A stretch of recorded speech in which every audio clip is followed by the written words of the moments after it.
Hey everyone, Silver here. Unfortunately, our RV is grounded due to some recent life changes, but we're hoping to get back on the road as soon as we can. In the meantime, here's a video I recorded last year on our trip to Washington State that I feel may be helpful as the weather gets colder. Please enjoy, reach out if you have any questions about this project, and hopefully I'll see you very soon in our next adventure. In eastern Oklahoma, we're at Applegate Cove Campground. The Arkansas River is off to our side, and it is 23 degrees, which is terrible. The Huskies are made for this. I am not. So I would like to walk you guys through what we did to winterize this not at all Four Seasons rig. There are plenty of other options out there, commercial options that range anywhere from $800 to $2,000, $3,000. We weren't interested in any of those. What we decided to do is make vinyl skirting. We did it all ourselves. We ordered commercially available products. We ordered products online. I'll link everything below. Nothing's a sponsor. This is mostly just this is to let other folks know how we winterize our Class C RV when we're on the road. We're putting down, we're picking up, we're moving 3-4 times a week.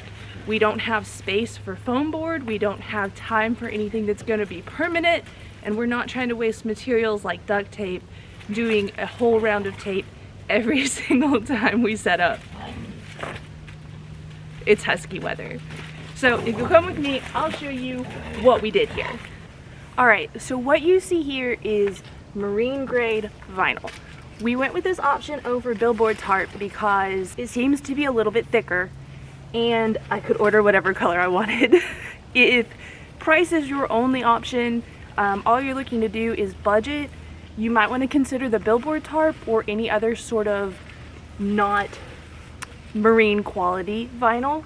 We got this for what I think was a very good price, and I got blue. Obviously I'm a fan of blue. I think it looks really sharp with the rig. This came on a giant roll.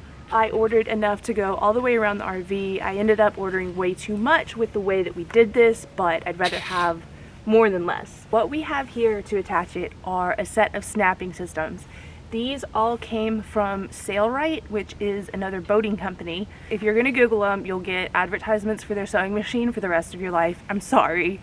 So what we have here are just a simple, oh it's cold, a simple snapping mechanism. There is a plastic base. It's attached to the RV with a 3M backer. It came with a backer. They were really easy to install. We did use a 3M adhesion promoter underneath these, and I would absolutely spend the money to do that again. I don't know how much of a difference it made, but these little bastards are not going anywhere. That is the backer. Sold separately, which I found out the hard way, are the actual snaps themselves. These come with a front and a back, and you use a big clamp tool to put them on. You could maybe do it without the $50 clamp tool, but it's totally worth it, especially if you're doing a whole RV worth of snaps. The other thing that we had to troubleshoot as we went with this project is that this vinyl is a little bit stretchy. And so the strength of the snap to the snap backer is stronger than the vinyl itself from a stretching perspective. The vinyl didn't tear or rip, but it just swooped right off the snap if you tried to pull on it.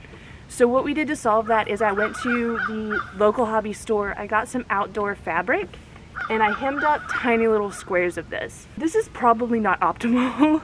There are probably better ways to do this, but someone waited to do this project until a week before we left for Washington State in November. So, you know, whatever. This is bargain fabric. It was on sale. The nice lady, even, it came with tips. She said, hey, if you don't have time to hem it all, just throw a bead of super glue on it. It'll keep it from fraying. So now I know that. So I have the fabric in between the snap mechanism on the inside of the vinyl. So as it's attached, I can pull the fabric itself and not pull on the vinyl. So the vinyl is only being held together.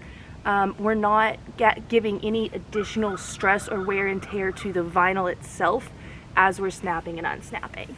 What I also did on most of my seams is I glued down a nice little hem. This makes it look better. I don't know if you can actually tell. So the inside of the fabric is kind of this light, a little bit more cloth feeling. All I did was turn that over. I used vinyl glue to hem it down together. It makes it look a little bit better, but that's totally not necessary. The problem with these snaps is I have delicate little fingers. Derek, my partner, my husband, he can snap them on with one hand, no problem. I have to use both my little thumbs because I'm just a delicate flower.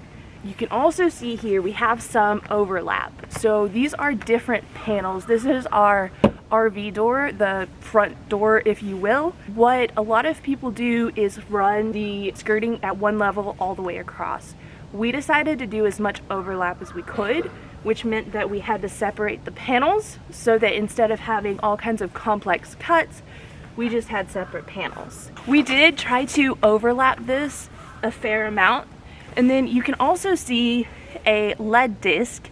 This was courtesy of my father. I needed something to hold down the skirting, and my good old backwoods Tennessee father had a surplus of lead. So this is about 5 pounds of lead melted down in a cast iron skillet and plonked down to hold this, and it's working perfectly. So I'll walk you around the rest of the RV. I'll give you a view of how we did the different skirting, and then we'll also look at how we tackled the front cap. This is the beautiful side. Oh, look at that nice consistent one big panel. We also have a heated tape for our hookup. We have a heated hose back here, and then the heated hose has this nice little extension that runs through our city water connection. So from a water perspective, we're good to go here. This panel has not moved. We don't have any weight on the panel itself, just on the corners, and I'm very happy with that. The back corner here is a little bit janky. This was supposed to be held in place by magnets. It was supposed to stick really nice because of magnets. It was a great idea in theory. The execution was not phenomenal, which is okay. Sometimes with projects like this, it's all right. It needs some venting anyway. We have another of the lead plates here on the corner holding it down. This is the aftermath from last night. We did have a little bit of curling up, which could easily be fixed by another plate or two here. Now we know.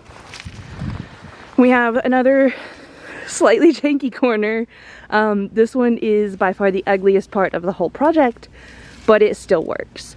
Then this is where the panels come in. We have it running underneath our cargo bay so we can access the cargo bay if we need to. We have a husky with a bed because she's a princess, and we have another husky with no bed because she's just gonna run around and do whatever she wants.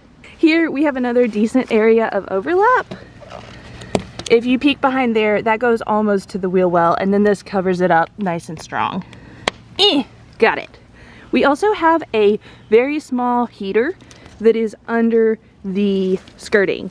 I don't know if that's necessary, but we have it. We have the power for it, so we might as well run it. Moving forward, oh geez.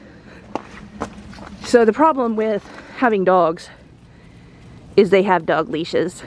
Kilo, what are you doing? What? Anyway, very helpful. Highly recommend having huskies for winter camping. Anyway, we come down under the door. This is nice. I have a stool. I have bad knees. This is the best little purchase we've made. And then instead of going over the cab like we see most people do, we went under the cab. This is just a strip of the vinyl doubled over on itself, and it's pulled very tight underneath the front, and barely any light gets through. I think that this is an excellent solution. We keep the cab blocked off with a duvet cover anyway, so the cab stays cold. That's fine. We stay warm. And that's it. So last night it got down to very low 20s. It was 23 when we woke up. It's, I think, up to 27 now, and I am about to start work for the day. So we are roasty toasty inside. The huskies are enjoying husky weather outside, and we don't have to worry about our tanks freezing at all. So I hope this was helpful. If you have any questions about the process we use, the supplies we use, or anything that, you know, you might have done different. We'd love to hear questions or feedback. This is our first RV, and this is the first time I've ever done any sort of project like this. So if you have advice, if you have learned something the hard way, we're absolutely open to that. So like I said at the beginning of the video, this is fairly old footage, and to be honest, this is the very first footage I ever filmed with an inkling of a thought that maybe someday I would make a YouTube video. So that being said, I did not film an appropriate outro or the kind of outro that I would be proud to include in my channel the way it stands today, but I hope you'll look past the obvious discomfort I was in filming at the time, and I hope that this video holds some value to you. Thank you so much for watching, and I will catch you in the next adventure.